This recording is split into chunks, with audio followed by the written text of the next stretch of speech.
Anyway, YouTube friends, gonna be down in the shop today, tightening up the chain on the old CRF450RL. It's gonna be the first thing I'm having to do to it maintenance-wise since I've got it. Chain, they gonna stretch on you whenever they're new and you ride them some, so just keep an eye on it. It got a little bit noisy, got a little bit out of spec, so we're gonna hop down the shop, go ahead and tighten it up. It won't take just a minute, then we'll do a walk around. I'll kind of show you my plans for the little track I'm wanting to build out here behind my house and my property. It's a little, maybe like a little mini dirt bike track for pretty much anybody to ride on for free, kids or whatever, for give kids something to do, maybe get some more kids into the sport, for something like that available to them. And I'll give you a walk around of what I got done. I ain't really got much done to it over the winter. Had so much other stuff going on, and snakes are crawling now, and down there where I'm wanting to put it, it's full of copperheads, so it's gonna be tough getting more cut out through the winter. Probably have to, through the spring and summer, probably just have to rip me some kind of big piece of equipment. That way I can be up off the ground and just run over it and cut it out, not have to worry about it. But get the chain tightened up, lubed up. We'll take a quick little walk through and I'll show you what I've got done, what I got in mind. And I appreciate you watching. All right, we're down here in the garage, sitting here in the doorway. We'll go ahead and try to tighten this chain up on this old CRF450. Tighten her up and we'll throw a little bit of lube on her. It's got a little bit loose over the last 100 miles or so. So let me get over here and do a little tightening on it. We'll see what we can do with it.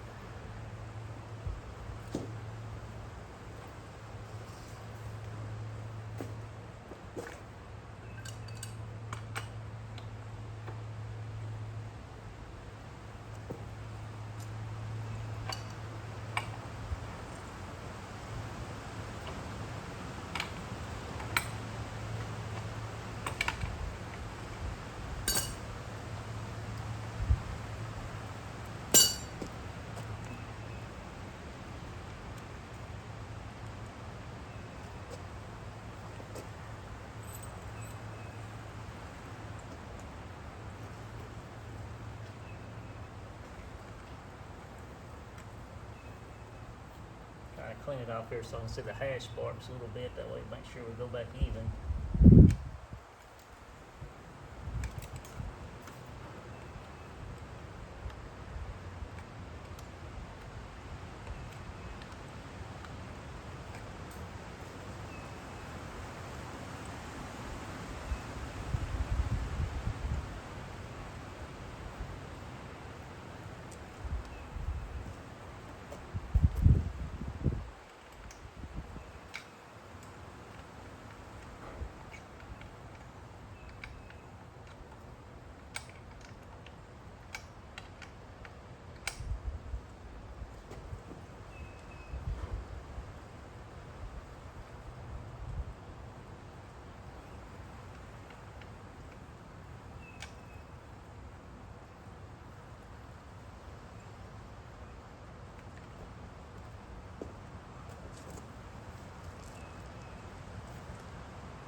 A little bit more.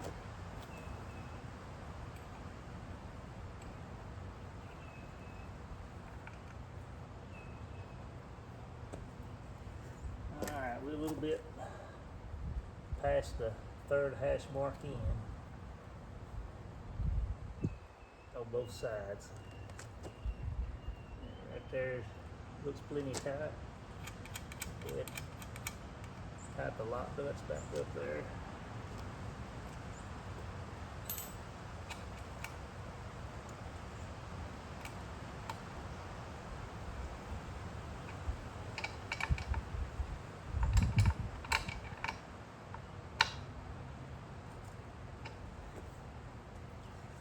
Give these a good snug up. You don't gotta be extremely tight. Try to overdo it because the axle bolt's what holds it off.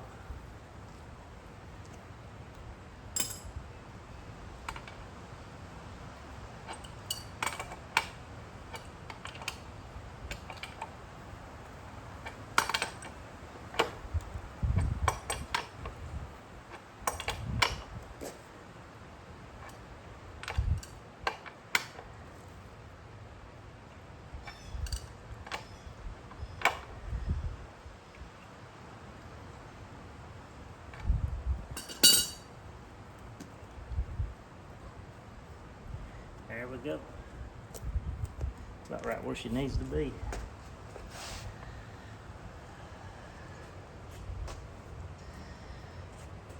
And you already know how to tighten up a chain, I'm sure, but I'll just show you the steps I went through anyway. But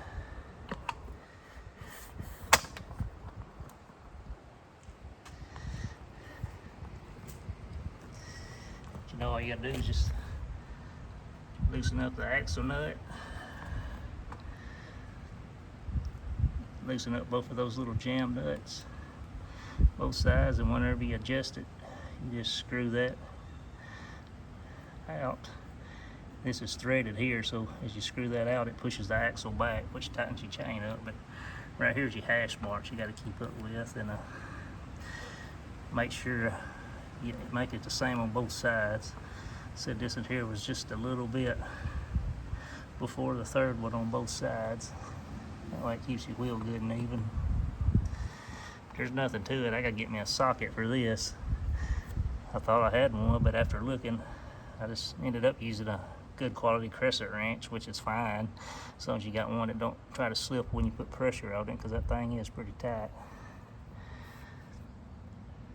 We got her tightened up. It's due for a washing.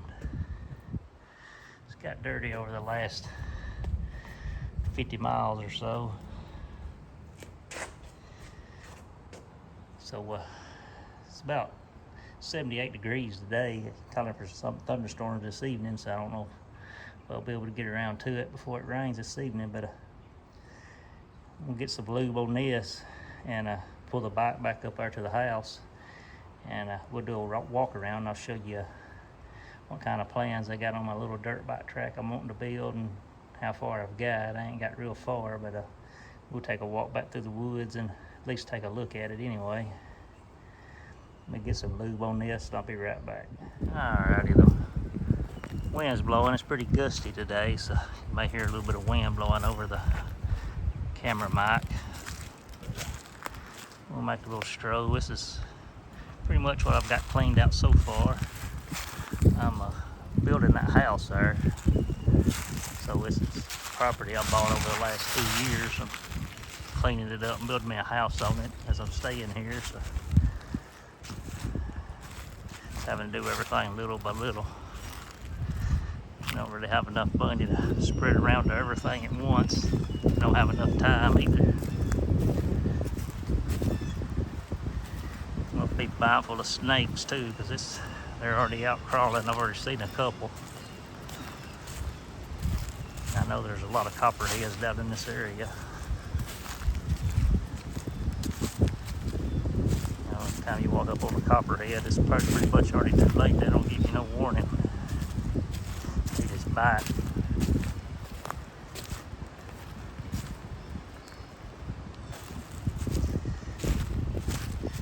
There's some old leftover stuff down here from the previous owner we'll have to get rid of eventually.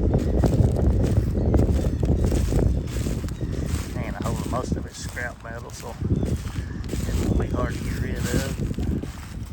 I've got like right at 5 acres total in a tract. The house is going to be on probably about the upper half. And then I got the rest of it available for whatever, motorcycle track, whatever. But right here's where I started cutting over the winter. I pretty much want to get my track all the way around the property line off the get-go.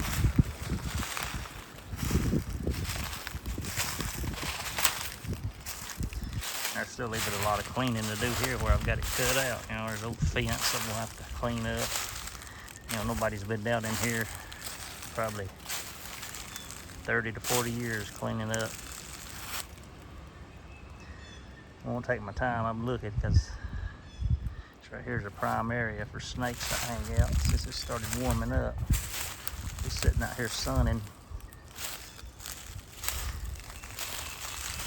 Good thing about this property, it's got 2 good springs on it, and they start on the property and run off. But you know, being that they start here, pretty much got control of being able to dig them out and make me like a little pond.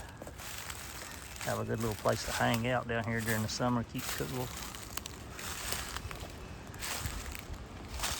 And I'm wanting to cut it at least 6 to 8 foot wide, around as close to the property line as I can get it. Down here where the spring runs, I won't be able to get all the way over it because the motorcycle track won't be on the other side of the spring. It'll be on this side. So there's really no use to cut out on the other side right now.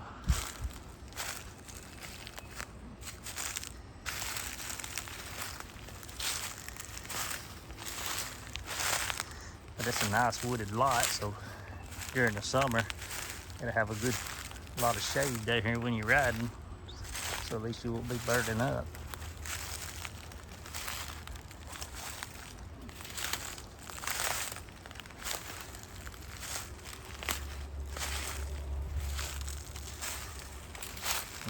I really wanted to get a whole lot more done this winter. That way you didn't have to worry about snakes and all the briars is kind of dormant. It's a lot easier to cut down. This spring right here, it just runs across my property. It comes out from the field that they farm right next to my property, but it's not really a wet weather spring. It stays wet all summer long, but it'll get down to almost nothing whenever it goes a long time without raining.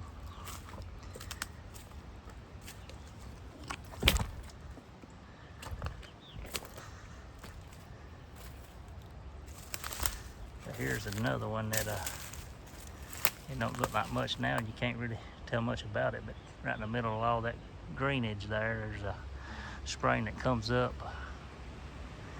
Just comes up out of the ground. It's an all year long spring, and I've never seen it go dry.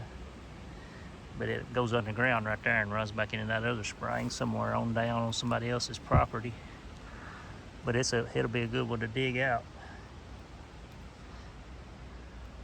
And kind of help dig that one into this one we just passed, then into this other one that starts over here on my property, and that would be enough to make a good little small pond anyway. But I mean, this place is just covered so thick in briars. I got down here and started cleaning it out, and I didn't realize how bad it was. I mean, it is thick. I don't have much equipment to work with, just pretty much a weed eater, chainsaw, and shears. That's what I've done all this with.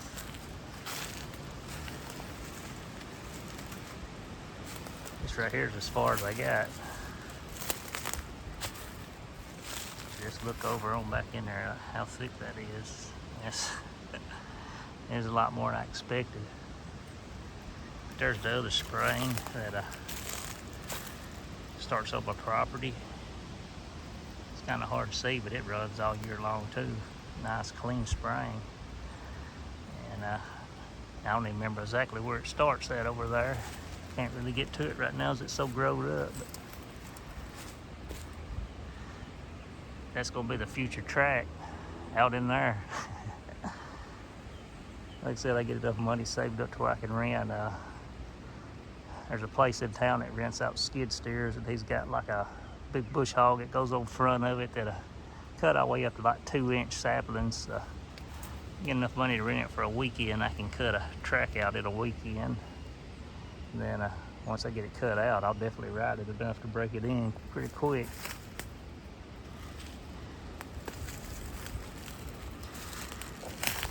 This is just the one side. I started cutting the other side down too. I was going to try to meet somewhere down here around these springs. We'll walk around to the other side too.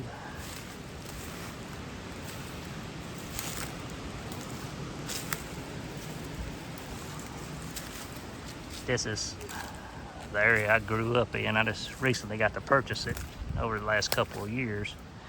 But we grew up around here, so I pretty much played in these woods all my life and pretty much know about every little place down here. But I really didn't know it was grown up that bad. I was expected, I'd come down here and have a track cut out in a couple of weeks during the winter, but I was really surprised about how thick it is.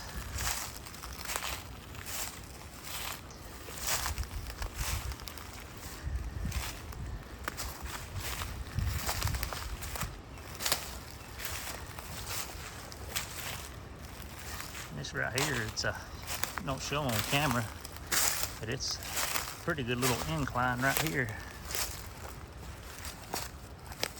So it'll be a nice little track with some hills. It's gonna make a few little tabletop jumps. I don't want to have nothing that a kid would get hurt on.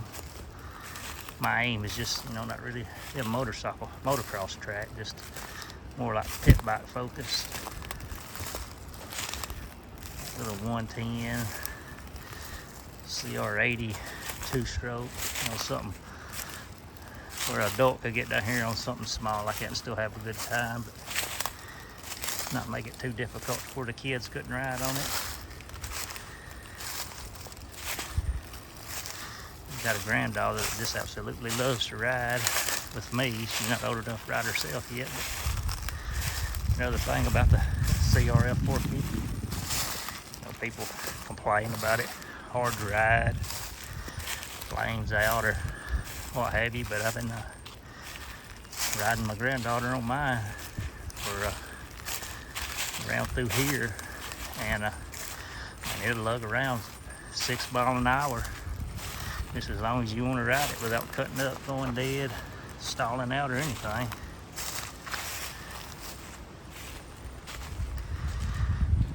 Any slower than that, I don't know, but 6 miles an hour is about as slow as I'm going to be going on it anyway, riding.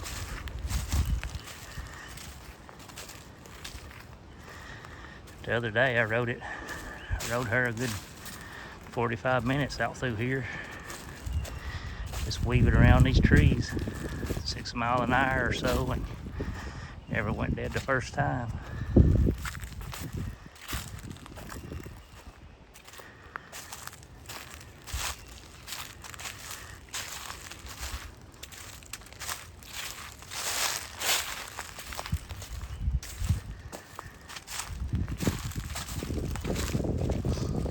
I've already put a lot of work in clearing this out. It was just as thick as what I showed you down there.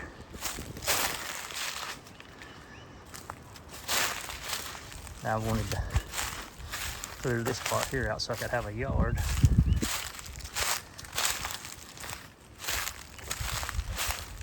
This is that field over there. That's where that one spring starts out that I showed you. There used to be a pond in it, and whoever farms that field kind of filled in the pond, but the underground spring is still there. Despite them trying to destroy it, it's still there, spitting out water.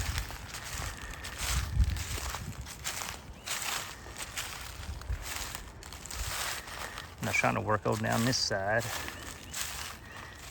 Just thinking it might be a little bit easier cutting, but once you get down to here, it's just as thick.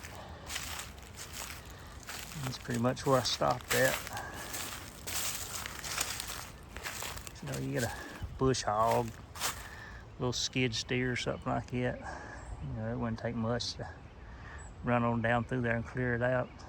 I'm not wanting to cut no big trees or anything, just to go around the trees.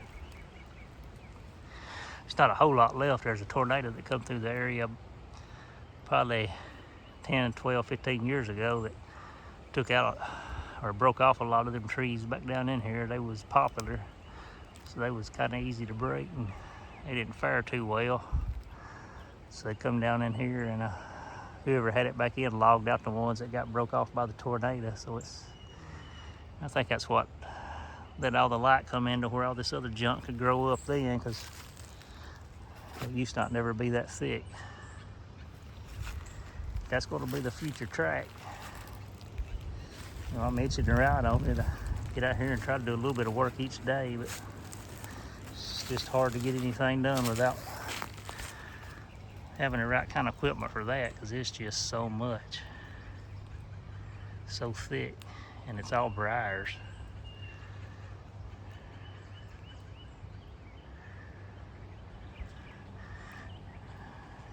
All right, we'll head back up towards the shop. All right, my YouTube friends, I appreciate you watching and commenting. That's just a quick look at the property and some of my plans that or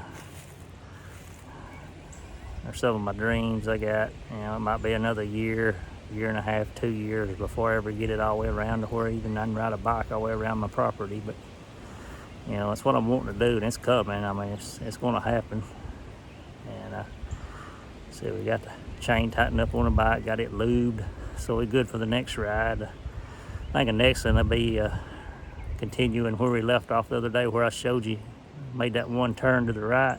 We'll go to the left this time and go cruise through Orange City and show you some of the old historic sites if there's any left of that city.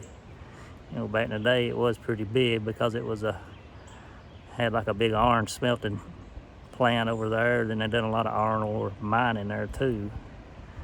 And back in the day, late 1800s, it was something big back in, but not so much anymore. But we'll go take a spin through there, and I'll see you the next time. Thanks for stopping.